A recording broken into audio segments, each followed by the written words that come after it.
We are on day 4, I think. I never really got that bruising. I did get a little bit, I don't know, let me see if I can find some light. Did get a little bit of like kind of bruising here, but it wasn't like black and blue. Right now it's just kind of yellow. And so that's kind of trying to heal, I guess. I've been taking arnica, which is a really good anti-bruising thing. So right now I'm just putting some lip balm on. I'm having so much trouble moving my upper lip. I don't know if it's just like swollen, but it is not moving. So when I try to rub it in, it's just... My cheek is really swollen on one side. I don't know if that's normal. I don't remember my surgeon saying anything about that, but I noticed that on this side it's like swollen. So I'm not really sure what to do about that. Oh, here's my medicine tray. So what I was talking about earlier, the arnica, is this one. I think, yeah, this is the arnica, and it's 3 tablets that you put under your tongue and they just kind of dissolve.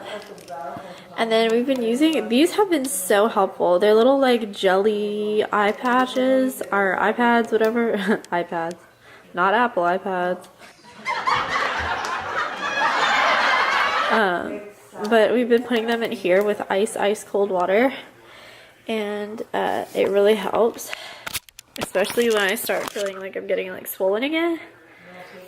And then one more thing I've been doing a lot to kind of clean it, my like the nose here where it's been kind of bleeding. Come on, focus. There we go.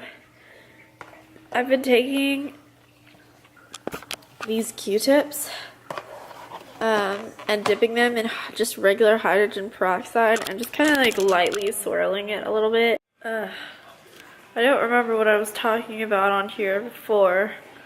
I think I got cut off because Dad walked in and I don't use my camera around Dad. No eyebrows. I swear I have eyebrows. Anyway, just taking my night medicines. There are... I think I've like videoed my medicines about 3 times now. But it still feels like there are just hundreds and hundreds to take. So, now I'm just waiting for some very supportive friends to bring a blizzard, a Heath blizzard, which I am looking forward to because it's cold and it'll feel good going down my throat. And now I can't move my upper lip, so it just stay. I don't know if it's because it's still swollen, but my upper lip is not moving. It doesn't move. Let me.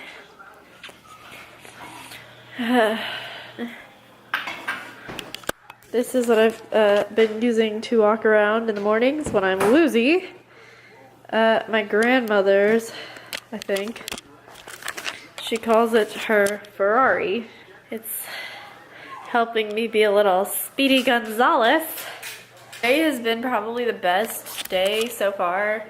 Maybe the first day. I don't know. It's so weird because the first day was easier than the second and third was, and then day 4 suddenly got like better.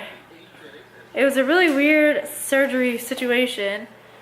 I think most people go into surgery sometime in the morning and come out about 3 hours afterward, and then they wake up within like an hour or so, and then they're leaving the hospital within another hour. So I think most people are only at the hospital for a total of like 5 or 6 hours, maybe 3 of those being like in surgery. I don't know what happened with me, but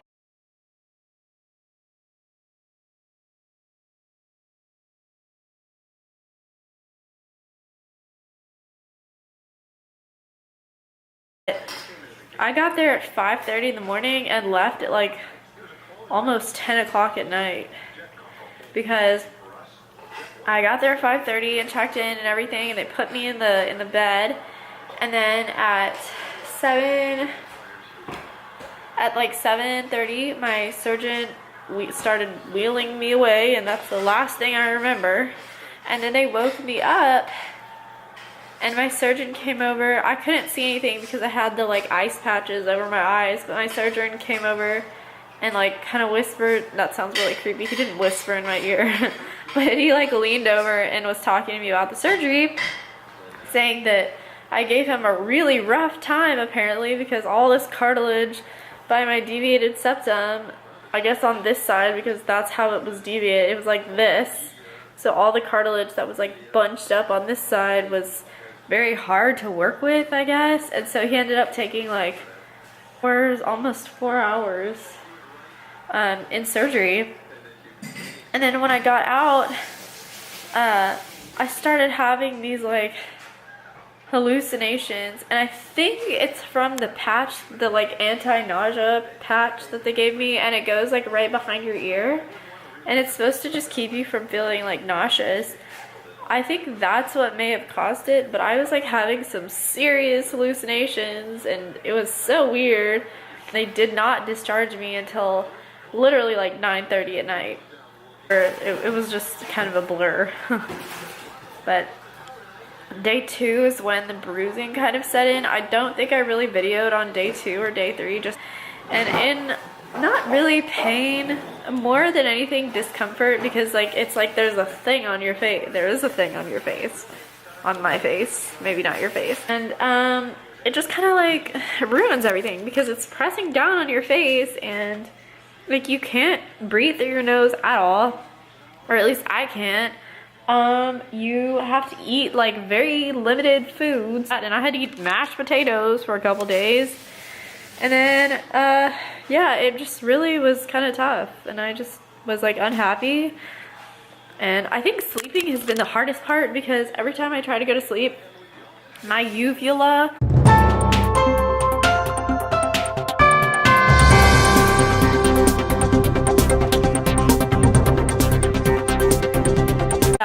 the uvula, you know, the thing that hangs down in your mouth that like does this whole bit.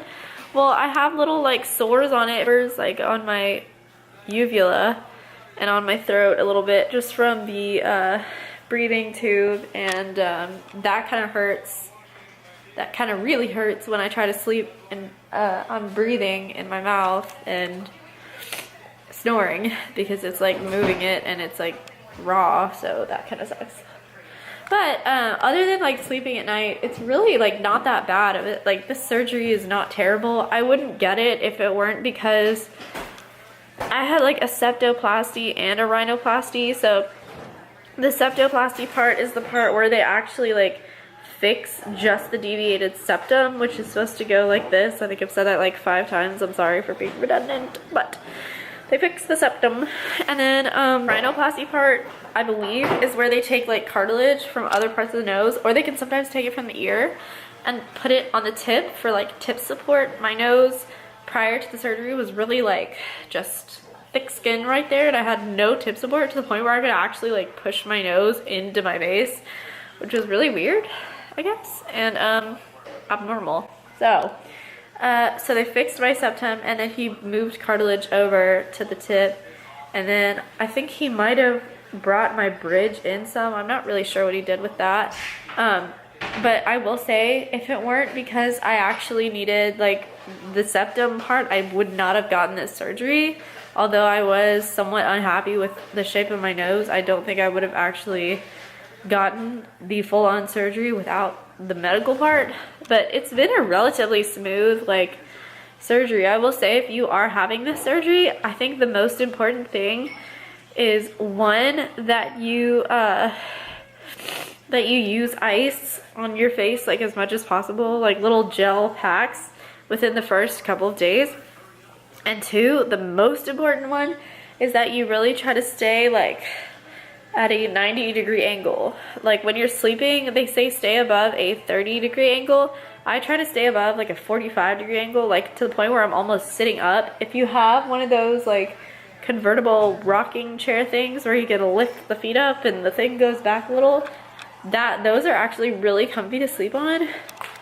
I recommend those. But I really I think what kept a lot of the bruising, most of the bruising away from like my eyes and cheeks and everywhere, was the fact that I did try to keep my head like perpendicular to the ground as much as possible. So yeah, I think my friends are here with my blizzard. So I'm gonna go and enjoy that little sparkle in life. Hello, hello. Welcome to day 5. I just got my hair oh god, I feel like my voice sounds so annoying. Like, hello guys. Hello guys. Got my hair washed. It feels so good. I just literally went to a hair salon and had them wash it in one of those bowls, which was so like effortless and easy. In the instructions for like the medical thing, it says not to shower or take a bath for like a week. I'm not really sure why I can't take a bath. I feel like if I took it with like lukewarm water or like even room temperature water, like no steam would come up, so it would make sense to me that I could take like just a kind of a cool bath. I'm not really sure why they tell me not to, but I'm not going to. So I did just go get my hair washed, and I've been using like wipes around the rest of my body just like to kind of clean myself. I think these are the ones that I've been using mainly, and then I've been using Sephora for my face. And that actually turned out to be really convenient. I got the Sephora ones at like this meetup thing with Olivia Jade because you had to buy like $15 worth of Sephora. But anyway, you don't care about that. So yeah, and then I got a Starbucks just now. I have to drink it without the straw. I'm pretty sure we're not supposed to use a straw after surgery, but I get it with almond milk because I don't really like dairy, so I drink almond milk caramel macchiato thing. And so yeah, it has just been a really easygoing day. All I have left to do today is my calculus review for my test that's coming up on Monday. I could have taken it today, but I figured I'd just give myself a couple extra days to really study and get familiar with the different parts and sections. So I will be doing that, and then I hope to start catching up on some Netflix because I really didn't get to watch a lot of Netflix during the year because I had all this other stuff going on along with like work and stuff. So, oh my gosh, I just like spit everywhere. Also, one of my eyes is like bruised and the other one's not, I think. Kind of weird, but it's not terrible. Like one is like yellow. It's not like black or blue or anything. So I think that means healing. I'm not really sure if that means it's gonna like get worse or if it's like getting better. I'm hoping that means it's getting better. But anyway, so I feel like I'm really hard to understand because I'm like blah blah blah blah blah blah blah. Anyway, yay. Hello. So I just decided that I'm about to, as you can tell, I've taken the like drip pad off and I am going to clean my nose a little bit like I do at night and throughout the day.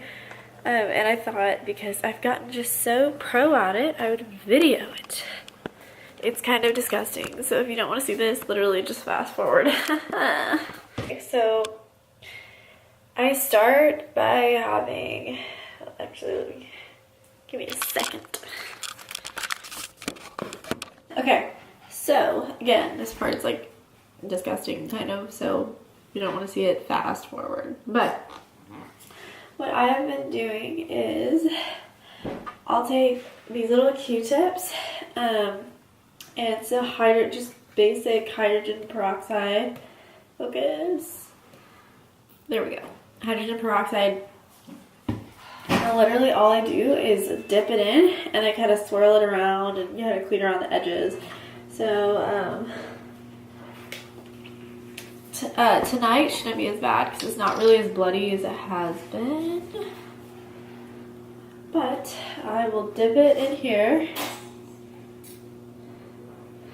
And then literally just swirl it at the very edge. Try to be careful not to pull out any like stitches or anything like that. And then I like to take the dry end that doesn't have anything on it and just kind of clean up anything that like comes out around the edges, which is disgusting, but yay. And then do the other side. This one's really like dry for some reason, like dry blood. So I guess I'll just kind of let that soak. Okay. In any case, that's pretty much how that goes.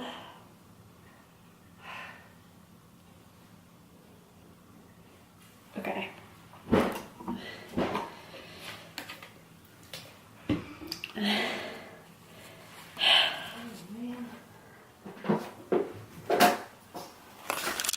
I love how my doctor said, where'd the light go? My doctor said I would be a little congested after my surgery. He goes, oh, you'll be about as congested as you were before. That was a lie. There are 2 splints up my nose and wrapping on it that is preventing me from breathing. I also sleep at night with my mouth wide open, and there are sores in it from being so dry. So that's a lie. Also, I'm dealing with this fun situation, so I'm trying to get that fixed. Anyway, just thought I'd show you guys the fun process that I go through every night.